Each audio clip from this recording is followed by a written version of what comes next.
Further debate? I recognize the member for Ottawa-Vanier. Thank you, Madam Speaker. It is really great to see a bill that gives the climate crisis the appropriate level of attention, and I also appreciate the level of expertise of the member for Guelph on the matter. Climate change is not just an environmental problem, it is an existential threat to humanity. If global emissions continue to rise, then natural disaster will increase in frequency and with catastrophic results.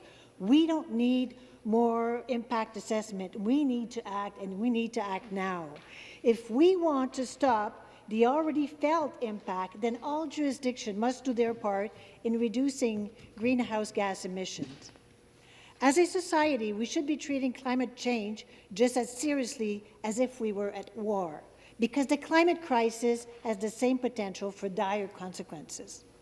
This bill would set Ontario on an extremely ambitious course for reducing our contribution to climate change.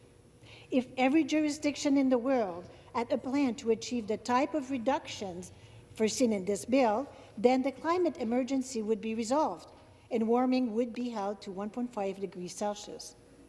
We've seen that looming disaster is not enough to compel this government to prioritize climate change, because they are still talking about climate change impact assessment. That is why I am supportive of the way this bill directs climate action by financially penalizing the Premier and the Environment Minister when they fail to meet the targets. I hope this would result in an approach that is more in line with the science of the climate crisis. Not only has the government failed to take necessary action to improve our reduction of efforts, they have actively fought against existing environmental measures. This government has spent $30 million in legal fees and $4 million in advertising costs fighting the federal prize on pollution. A carbon tax is the most economically efficient and pro-market way to reduce emissions, so you would think that the PC government would be supportive of it. Instead, they have fought against any kind of energy transition. And I just want to mention that the member for Barrie-Innisfil mentioned the success of certain measures, certain targets that were attained successfully, but that was achieved because of actions from the federal Liberal government, not the federal and the previous provincial Liberal government. I know that plenty of members opposite must support a carbon tax, as they did under their previous leader. It is unfortunate that they are constrained by the Premier's resistance to climate action. It was extremely disappointing that the climate crisis was not even mentioned in the recent drone speech. This government also eliminated tax incentives for people to buy electric cars and ripped electric car charging stations out of the ground. I hope that in the future we can take a more collaborative approach in this House to achieving tangible emissions reductions. Instead of spending money fighting environmental measures, we should be pouring money into public transit systems and encouraging municipalities to build more livable and efficient cities.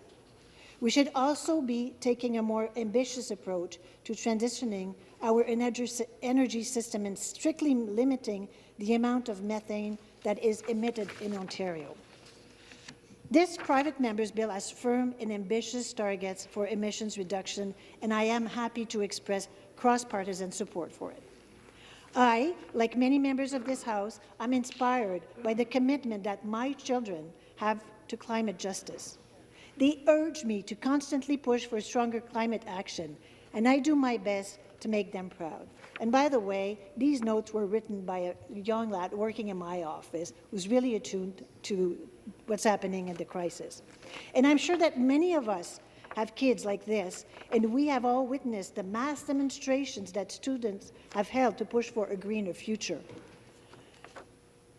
If the worst effects to climate change are to be averted, we have to act boldly over the course of this decade.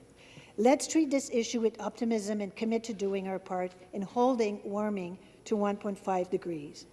I hope that we can find a way for all parties and all members of this House to collaborate on strong climate action. After all, we all believe in climate change and for the necessity for action. Therefore, stronger progress on climate should be possible. Thank you, Madam Speaker.